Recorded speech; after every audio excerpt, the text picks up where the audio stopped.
All right, well, thank you everyone again for joining us here today.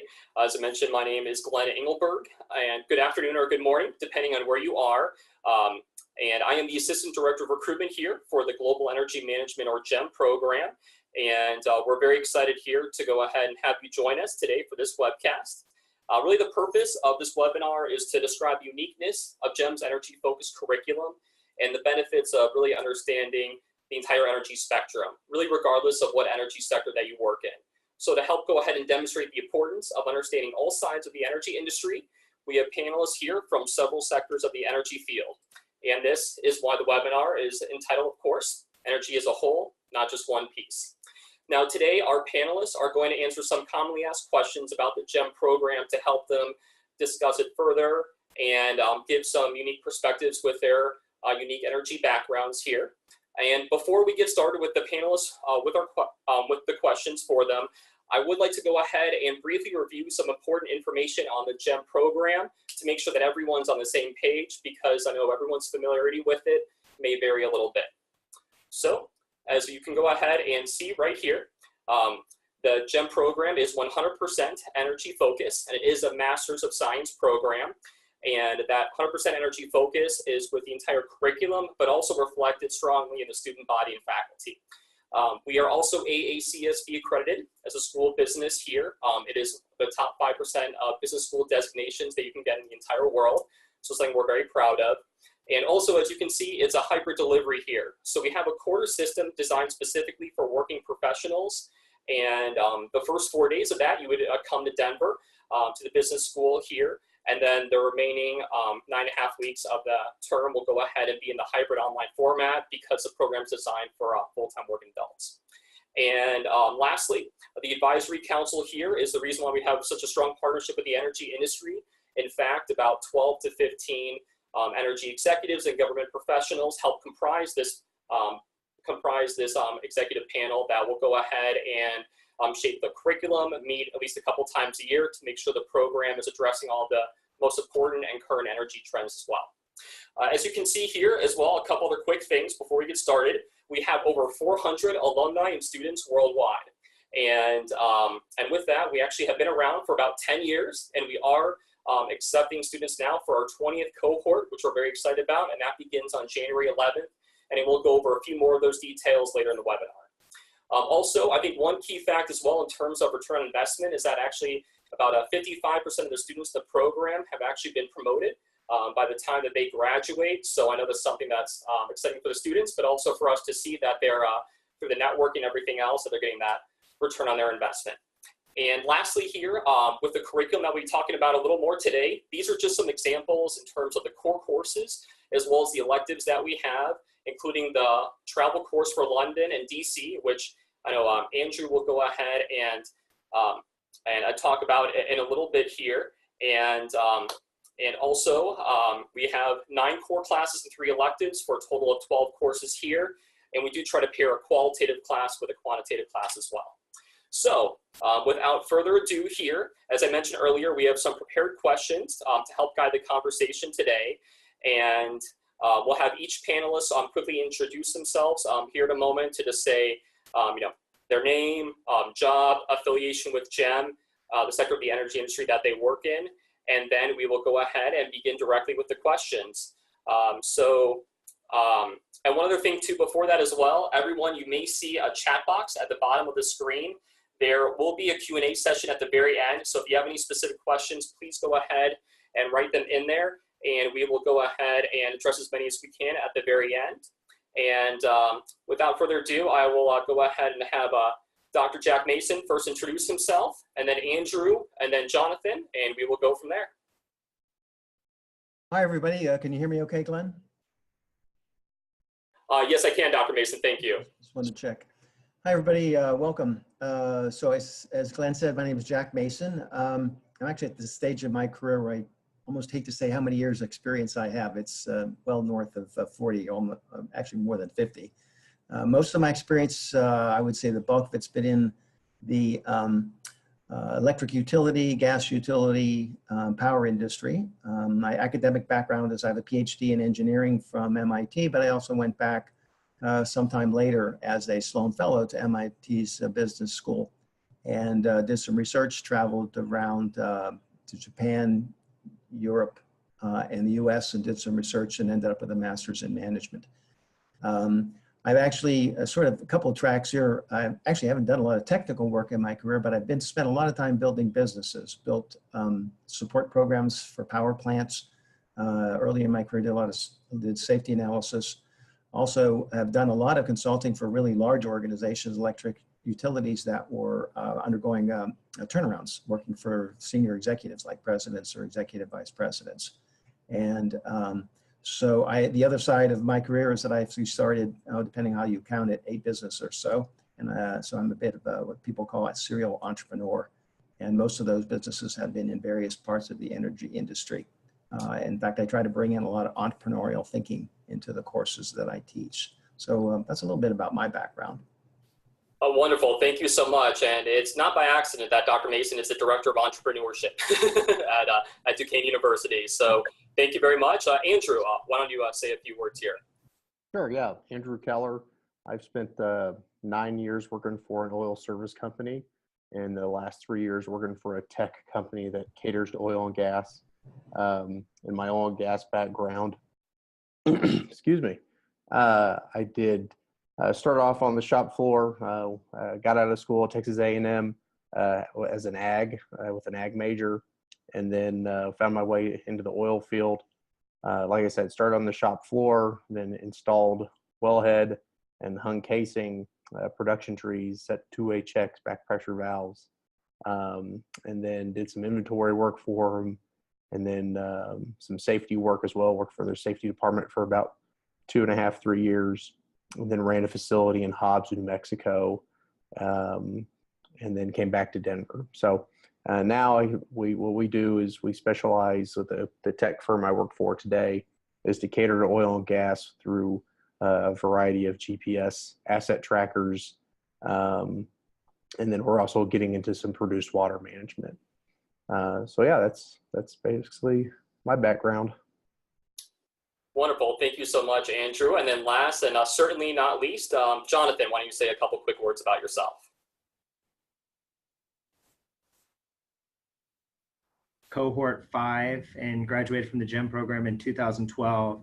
And I started my energy career working for an independent power producer as a director of operations, and then went to go work for a energy tech company referred to as Internoc, and worked out in PGM, putting together multi-year demand response agreements with commercial and industrial customers.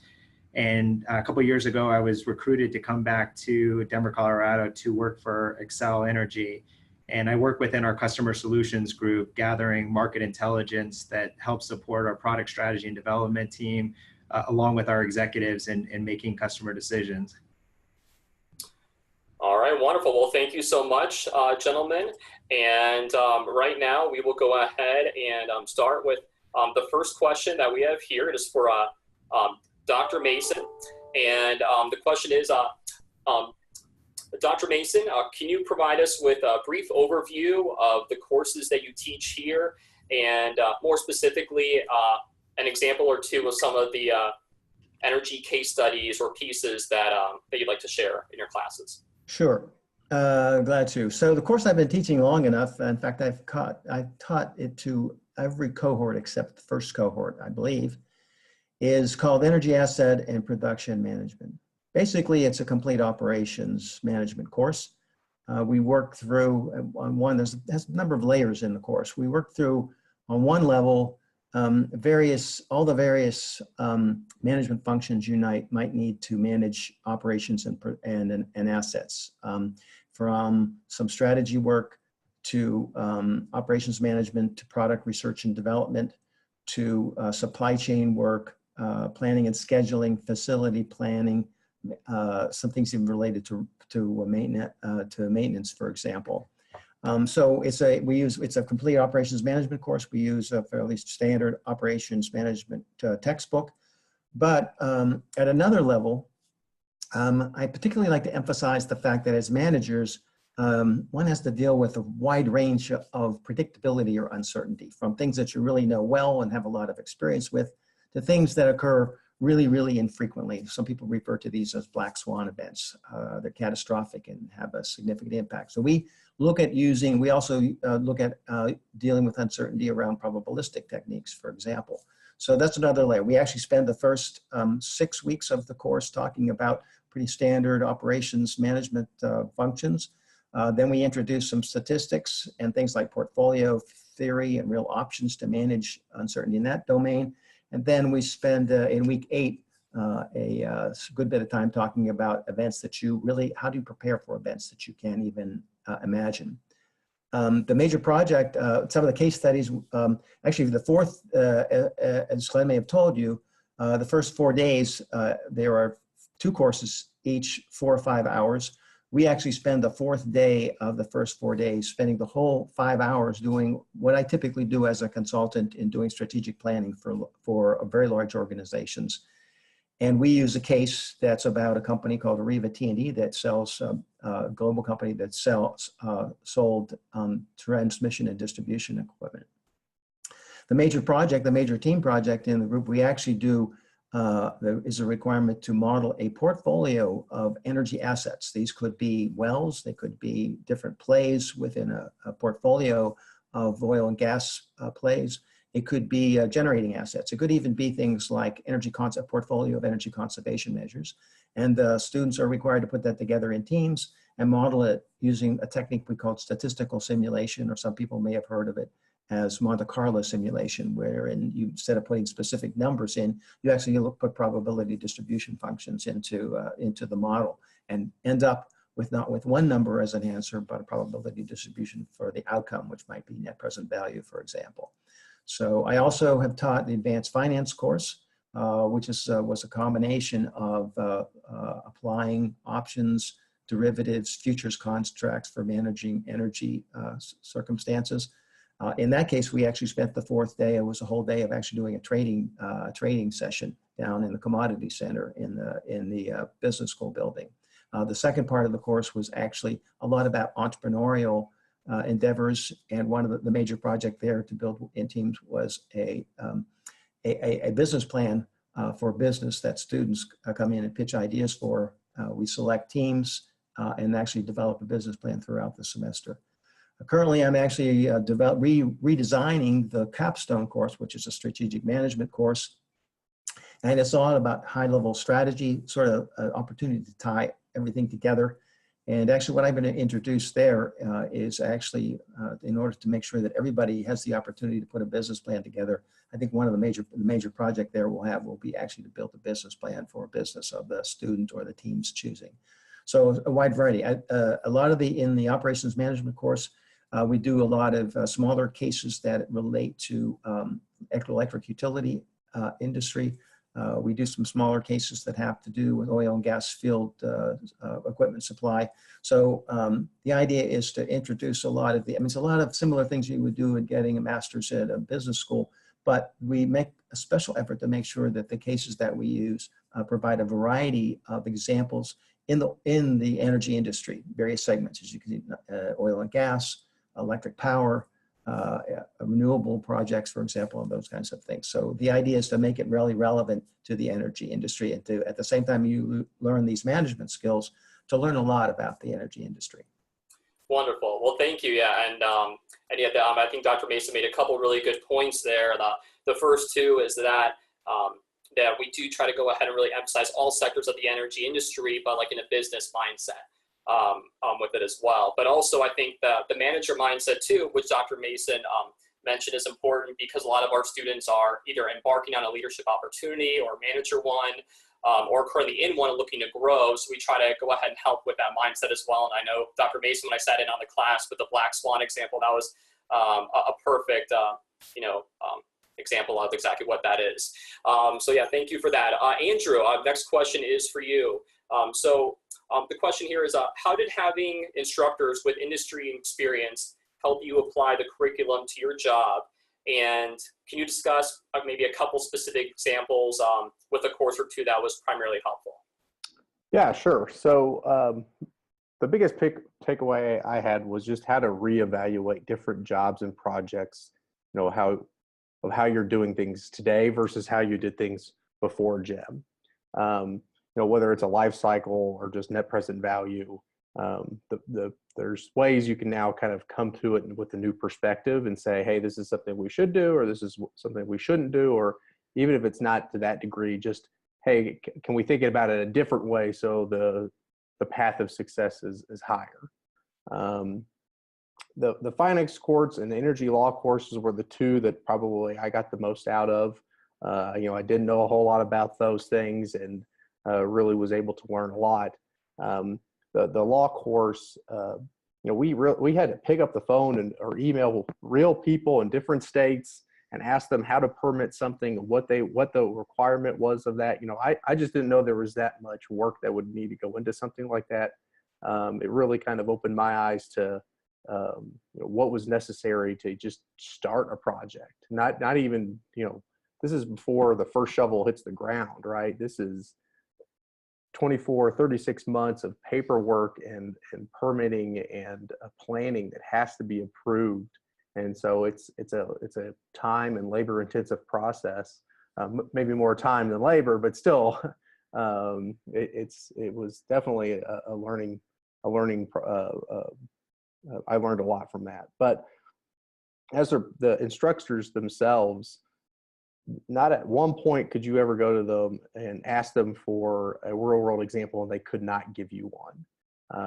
It didn't matter what course you were in. If you said, hey, what about this or what about this? Maybe they didn't have an exact example of what you were coming from, but they could always relay it back to something that happened to them in the past, and then get it to a place where you could take something away from that and say, okay, I kind of better understanding of, how you dealt with a similar problem. And then sometimes it's just networking, right? There's a professor that I had that I was unsure of something at work. And I said, hey, can I bounce this off of you? And he said, absolutely. And it was more of a personal thing at work than it was anything to do with the course or the GEM program in general. It was something that I just wanted someone else to look at. He was an expert in that field, and I could go to him and say, hey, could you do this for me? And he had no problem doing it. So sometimes it's just the networking part of it that's going to help you make better decisions, both personally and professionally. No, absolutely. And I think there are a couple really great points in there too. I think the first with especially the real world examples, which I know our faculty try to really incorporate with it, but we're very fortunate where they are almost always able to do it because the strong majority of them are still involved in the energy industry in one facet or another and very available too. And of course, the networking, not just with your classmates, but your instructors as well, typically of which, have a plethora of experience like Dr. Mason. So no, that's great. And speaking actually of Dr. Mason, the next question we have here is for you. Can you go ahead and discuss maybe even a little more about how you incorporate your work experience into curriculum that's real world applicable, like kind of with that practitioner faculty model, like how you think that benefits students and and kind of your approach to that, I think would be great.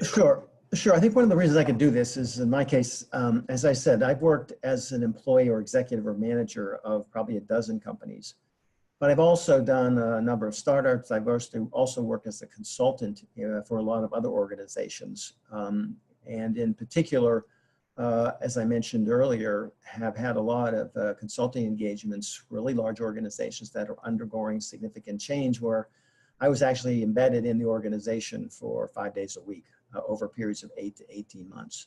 So I actually have a lot of insights about how those organizations work. I mentioned earlier the fact that in the fourth of the first 4 days, we actually we go through an exercise that's very much what I have used in dozens of consulting engagements for really large companies.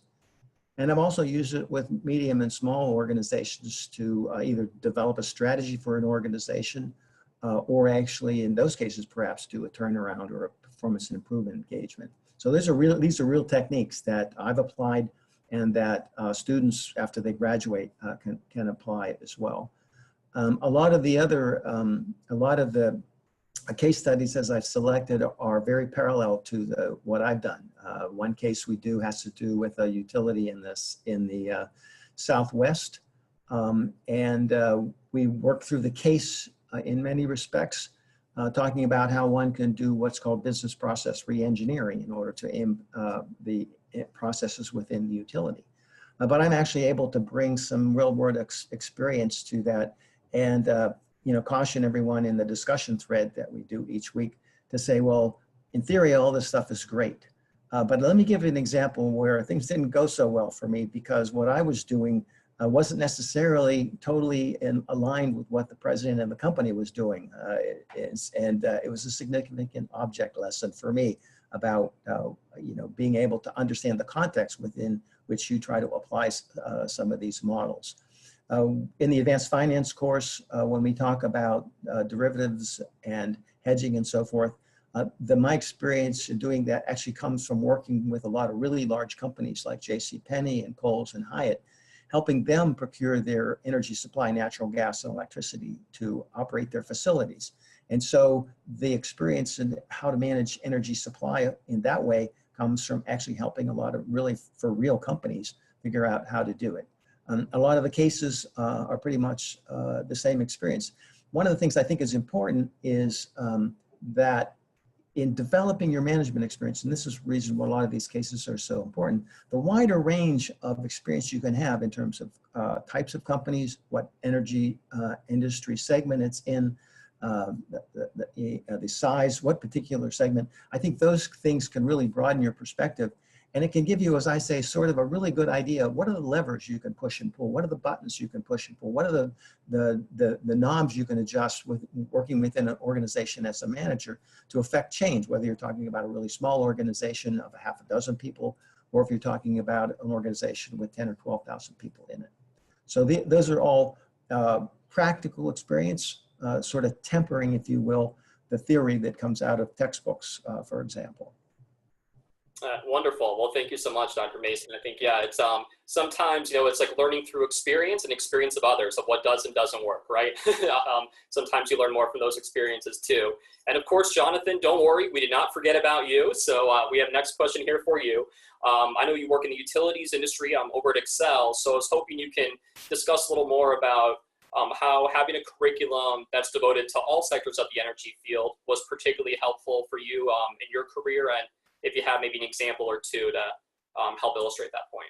Sure, thanks, Glenn. So when you talk about the curriculum, one of my goals when entering into the GEM program was kind of an anomaly in that the program is really designed for working energy professionals.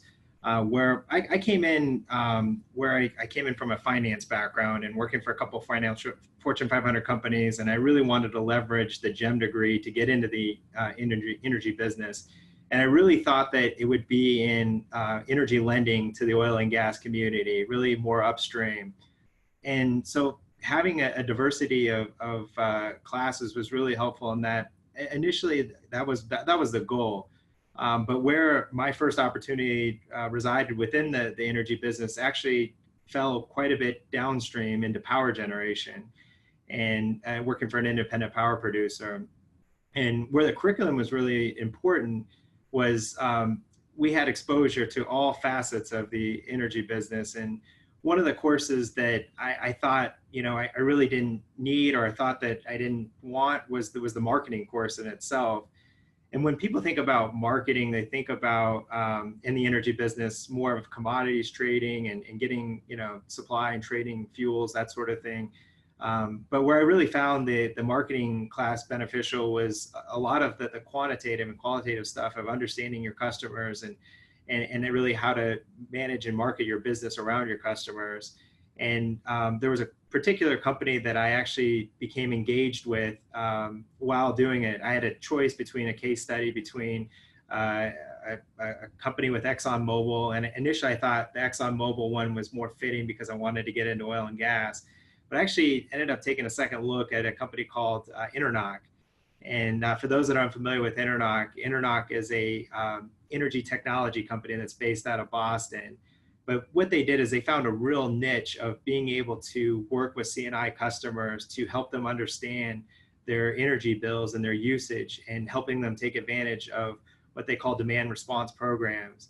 And essentially these programs are designed to curtail energy usage during peak periods of time, and getting customers, commercial, industrial, commercial customers, such as like a Google or Facebook or even a large manufacturer, to curtail their energy usage during peak periods of time, and get incentivized to do that. And I just thought it was a real win-win situation. And I really fell in love with the concept, and ended up using the curriculum of GEM to leverage of getting a job with them working in PJM. So I feel like there's a broad base of opportunities and professors and curriculum to really steer you down multiple streams within the energy business.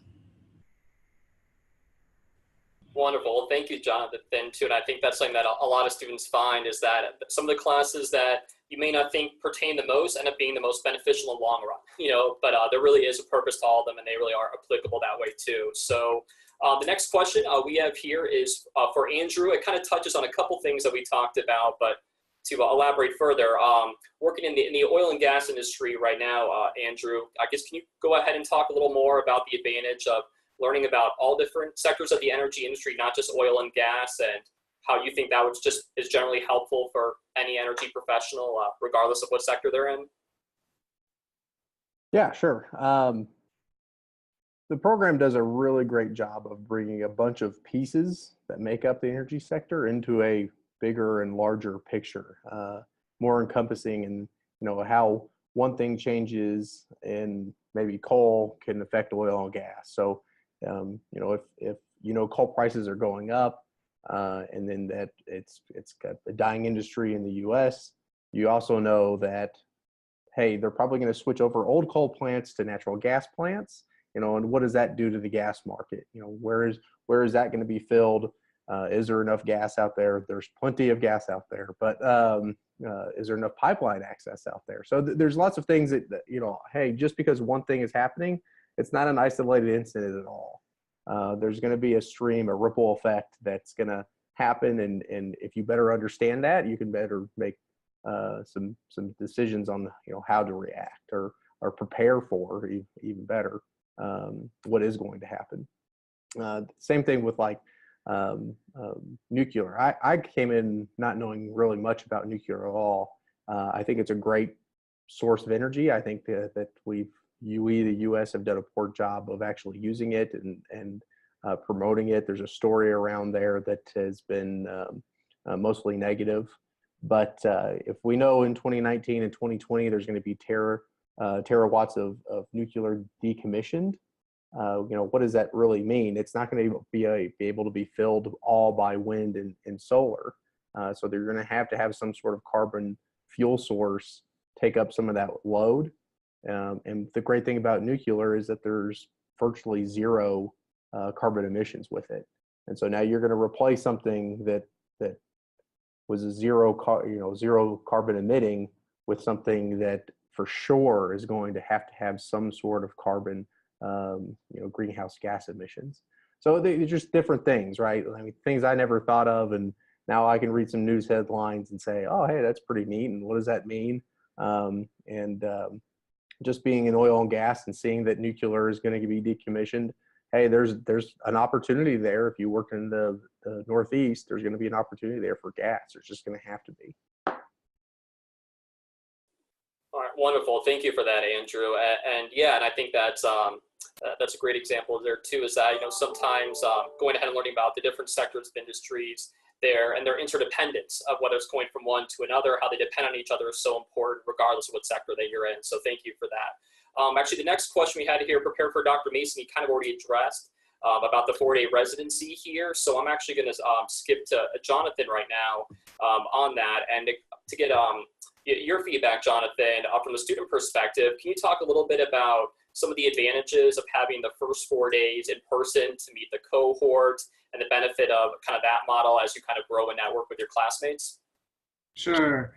So one of the benefits of this hybrid model is that you do have the online curriculum to be able to access so many different resources and so many different people throughout the country.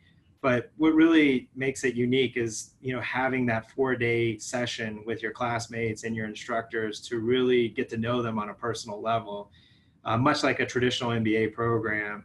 And so I felt that that time was very valuable in getting to know each one of your cohort members individually. I think there was about 23 people within my cohort.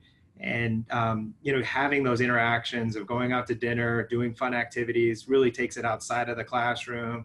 And you really tend to bond really well within your cohort. The other thing is that initially early on, the way that the curriculum is set up is that they place you randomly within your cohort groups. And I think this is a good lesson because you don't get to choose a lot of times your coworkers or who you're working with. So you're able to work with various different people and disciplines and backgrounds and work together for a common goal in order to get your project turned in efficiently and on time and good.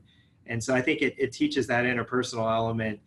And on the back end of the program, the great thing is that you do actually get to choose your cohort members.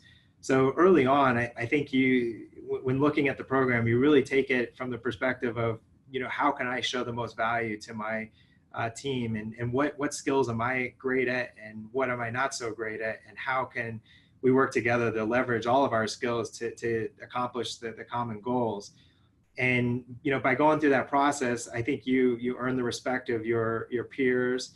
And, by doing it initially and kind of building your resume up with your current project peers, your goal is that you're trying to work with the very best people when you do get the opportunity to pick and choose, and you want to be the one that people want to work with. And so I found having that blended approach was really beneficial. Wonderful. Yeah. Thank you for sharing on that, Jonathan. And I think that's something that's important too, is that sometimes you need to go a little bit outside your comfort zone, right? And whether that's working with different energy professionals, other fields, or those maybe that you didn't initially think you were going to be working with, it's good to also help network that way too. I know I've heard from a couple students. And actually, speaking of classes and everything here, Andrew, I have this next question for you. But to preface it, to let all the students or all the prospective students and listeners here know, we do have a travel course. It's actually currently led by Chris Hansen, who is an elected House of Representatives in Colorado. And you, as part of that elective, you get to go to Washington, D.C. for about 2.5 days and London for about 4.5 to 5 days to learn more about domestic and international policy and energy. And I know Andrew was fortunate enough to be one of the participants of that. So Andrew, I guess, can you talk a little more about your experience in that elective course in particular with the travel course, and maybe think of any unique examples of that trip that really stood out to you? Oops.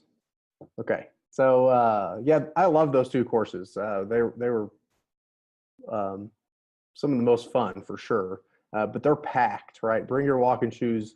You are going from one place to the next, and it is a constant go. There's just so much to learn, both from the business side and from the government side. The London course is a little bit more focused on the business side, while the DC course obviously is more focused on the government side of it. So from lobbyists to think tanks, special interest groups, different analyst firms, right? The more you start to learning about these different forms and functions and firms and how they're all related, the more you realize you don't know.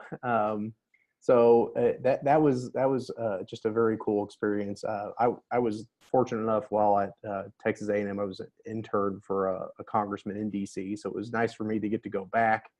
It had been 15 years or so. So that was neat for me as well. And also just sharing that experience with the fellow cohorts.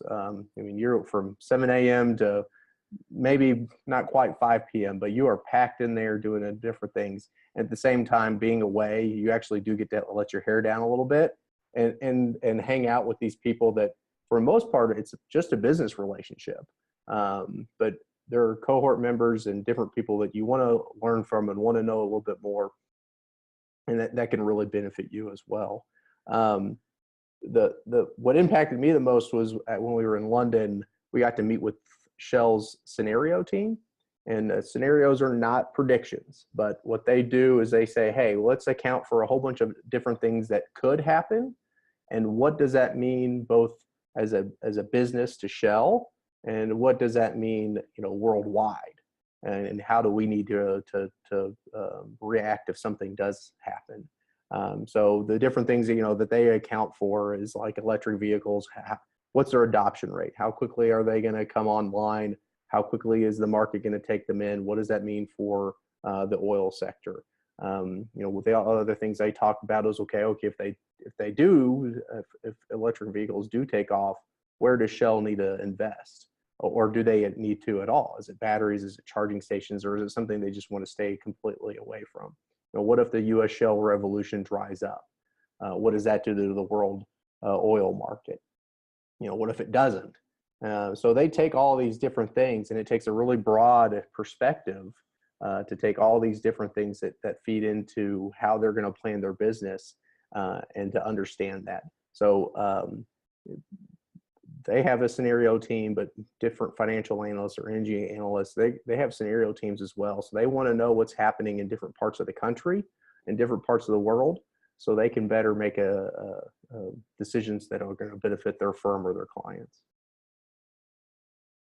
Yeah, no, absolutely. And I think another point that Andrew kind of hit home there as well too is the interdependence piece. And I think that Shell is a great example. Thank you for sharing that, Andrew. Where even though it's a company, and let's say you work for Shell and you're an oil and gas professional, learning about renewables, hybrids, that may not be as important. Could be your mindset, and then you realize, okay, well, what if they are sectoring into this? How is it going to affect what we do here, or essentially kind of your tool belt in terms of the skill set that you have? So I think that's just another great example of the advantage of having the entire energy spectrum with that. So thank you for sharing that too, Andrew. Our next question here is for Dr. Mason. As you mentioned, Dr. Mason, you've held several executive level positions, worked for about 12 companies, helped start a couple too. So can you elaborate a little bit on how you believe the curriculum prepares students to be more well-rounded in terms, I guess, of energy knowledge in all energy areas, and a little more about kind of just the benefit in general for students in the program of having a well-rounded energy education for those that are looking to be energy leaders? Sure. I think this is a really important point to make. I have occasional students when they're in the oil and gas industry, and I introduce a case that has to do with the electric power industry. Or I'm talking about some general considerations about operations management as opposed to specific management of assets like wells, and say that, look, the objective of the program is not really to prepare you to do your job next month. It's really about preparing you to be an executive and a leader in the energy industry. So what does that mean? Well, that means you need to have a sort of a broad base of understanding about a lot of concepts and methods and strategies and approaches that you need to understand and be able to apply in a broad context. Also, even if you became, for example, an executive, very high level executive in one business within the, let's say, the oil and gas industry, you still really need to have an understanding of worldwide demand in terms of, well, okay, where is that used in terms of other segments of the industry? How is it used to generate power? What are the environmental considerations? So you need to have that broad perspective, assuming that you aspire to be a leader in the energy industry somewhere along in your career. I also think this, as Glenn pointed out, that I'm not the exception in terms of instructors who have executive level experiences, but I would say that's more the case than not. And as a consequence, these are people that really can bring you a very broad perspective based on their experience, either working as a consultant or working within various companies within the energy industry. And I think Andrew and Jonathan already mentioned the fact that when we do cases, and do, for example, we do discussions during each week about a topic. One of the things I like to do is to say, okay, talk about a company that you work for or have worked for, or maybe one that you know about, and talk about quality management, how it was applied. and what problems you experienced and what worked and what didn't work. So that's another benefit of this cohort model, is because you get to leverage other people's experience. And if you're talking about a particular topic and they do some research and they bring their experience, you're leveraging their effort and their work to expand the learning associated with this for everybody. I'm really big about organizational or group learning. And that's a great benefit of this program, is you benefit not just from the instructors, but also from your classmates and the others in your cohort. Wonderful. Yeah. Thank you so much for that, Dr. Mason. And I think, yeah, that's a great point to our instructors. When I was said they have a lot of experience, I'm not kidding. They really do. And a lot of them have executive level experience. And, you know, to get there, you have a lot of, you know, things, you know, a lot of great, you know, experiences that happen to you that you can share, you know, with the students, and, you know, and really invaluable kind of tools and stuff to apply for future energy leaders as well. For the sake of time here, I'm actually going to skip to the last question here for Jonathan. I'm not sure if Jonathan mentioned this, but he actually is also the VP of the alumni chapter here. So Jonathan, I was hoping you can speak a little bit about the diversity of the energy professionals in the alumni group and some of the initiatives that the alumni group's working on, kind of like the new website and almost kind of like the GEM, I guess, LinkedIn or Facebook kind of group on that website as far as connecting and networking. Sure. So one of the things when joining GEM, I was so fascinated with all the different networking opportunities with various folks within the industry, not only with my cohort peers, but also with the instructors, that I decided to figure out a way that I can still remain to be involved. And so over the last couple of years, I've been donating my time to the Alumni Association with the purpose of really keeping the networks intact. You tend to get really close with your cohorts, but the goal and the mission behind the Alumni Association is really having the cohorts get exposure to other cohorts. With 400 plus alumni, there's a lot of networking that can be done. And so our goal is to really keep that going beyond the GEM program. And so some of the early initiatives that we've been working on over the last couple of years, we planned 2 annual summer events where we bring back summer alumni, and then we also invite current students to join us and attend a summer barbecue. And so we do 1 annual event a year to kind of get that in-person feel for alumni. But then we're also working on some initiatives to do like a Hire First campaign, where we're working with companies, and we're starting off with companies, large energy companies within the Denver metro region, but ideally would like to expand to others, where we've got a GEM alumni portal that we've set up over the last couple of years, where alumni could tap in and use it as a directory to locate other alumni. But within that, we want to build content of current opportunities that are taking place in the marketplace. And ideally, we'd like to have HR departments from energy companies feed in any sort of opening that might arise, so that GEM students have this dedicated source to looking and finding current opportunities within the industry. So that's one of the big initiatives that we're working on this year, along with just keeping folks intact and maybe even doing multiple alumni events or speaker series down the road. Wonderful. Yeah, thank you for sharing with that, Jonathan. And I know in particular, too, even at Excel Energy, where Jonathan works, I want to say we have somewhere between 13 to 15 students / alumni. So that's, a great example of a company. And actually, one of our instructors, Dr. Burkholder, or John Burkholder, I should say, teaches accounting here. Yeah, I even know to comment on that further with the alumni portal, too, because I signed up for, of course, to be involved. I see, at least a couple times a week, different jobs pop up with some instructors that work for, Res America or other ones too. So it's a great way to continue that network, especially afterwards, which I know is such an important part of the program and a reason why a lot of students go ahead and do it as well.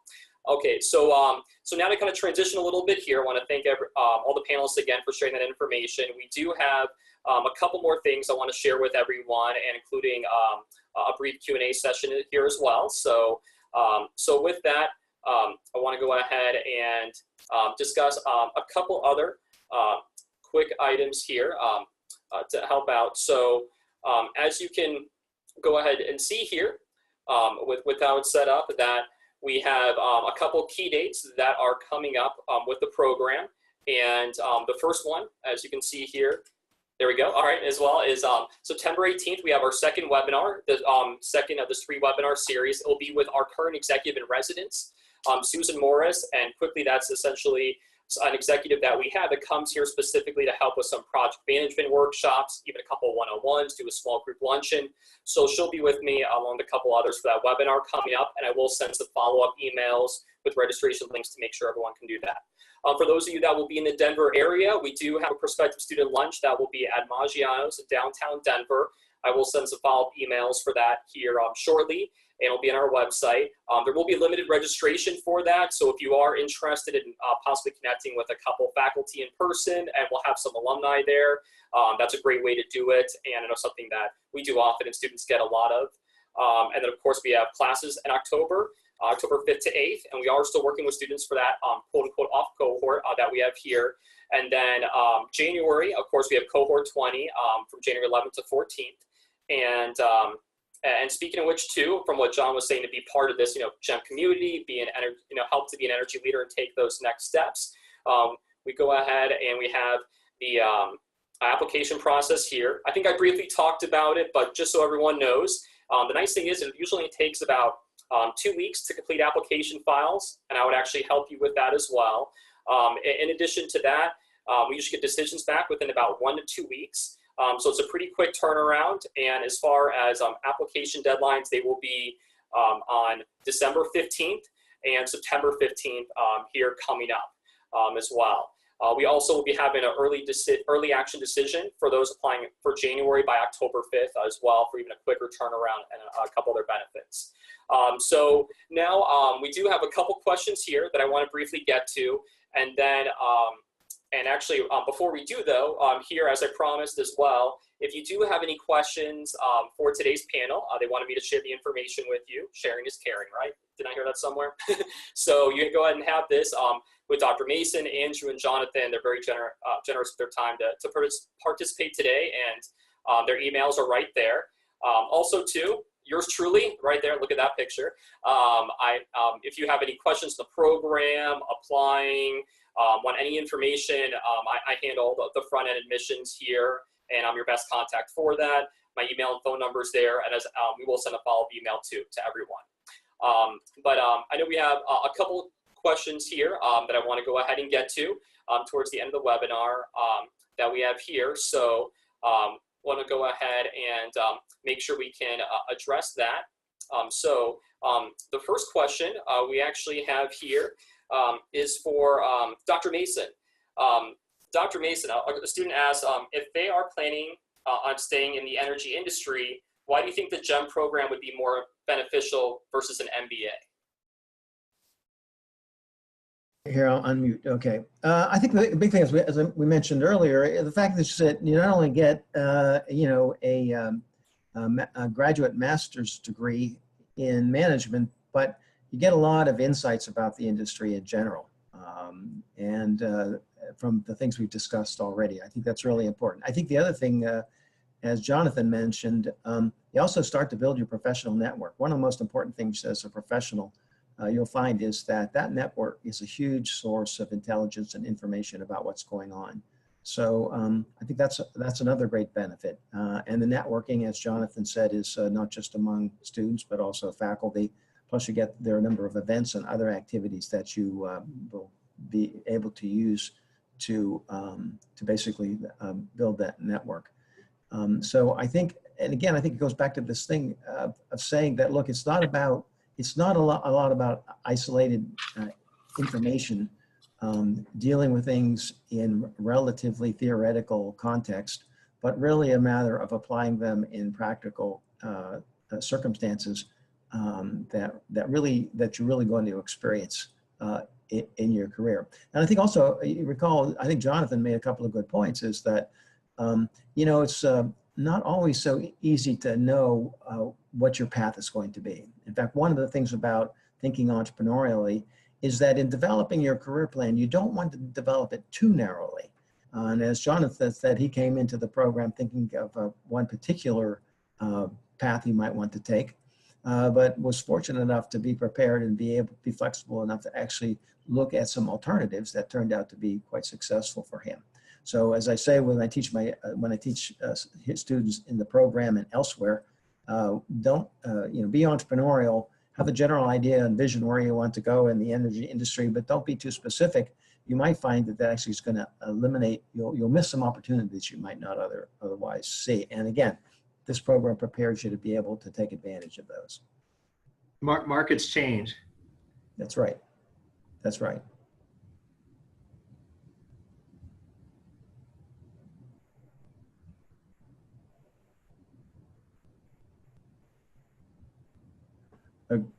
Glenn, you're muted. Are you talking?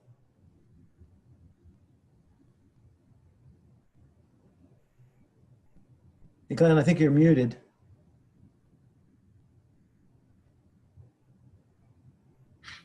Okay, sorry about that. I apologize. Yeah, so sorry. The question is, Andrew, for here.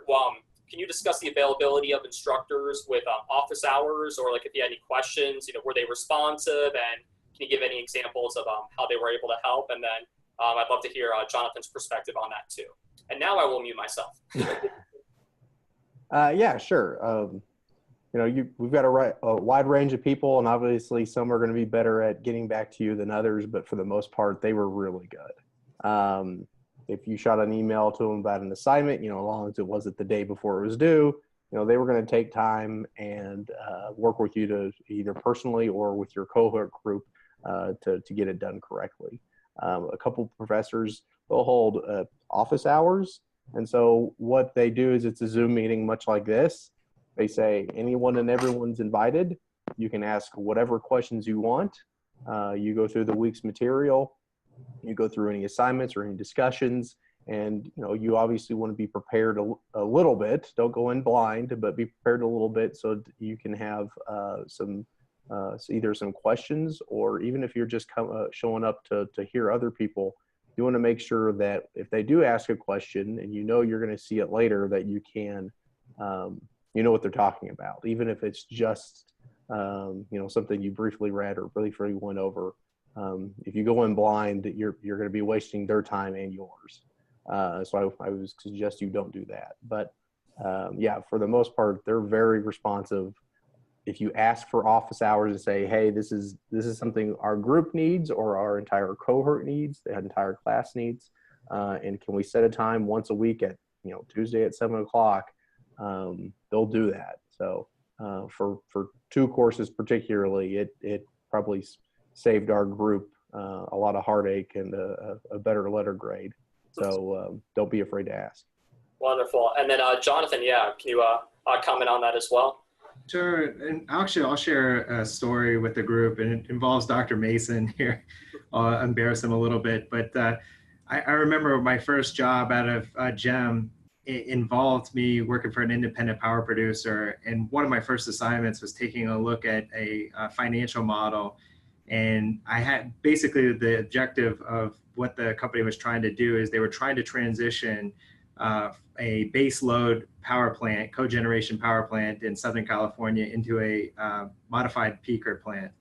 And this involved a lot of looking at a financial model and looking at a lot of different, different costs in terms of maintenance and fuel and even staff.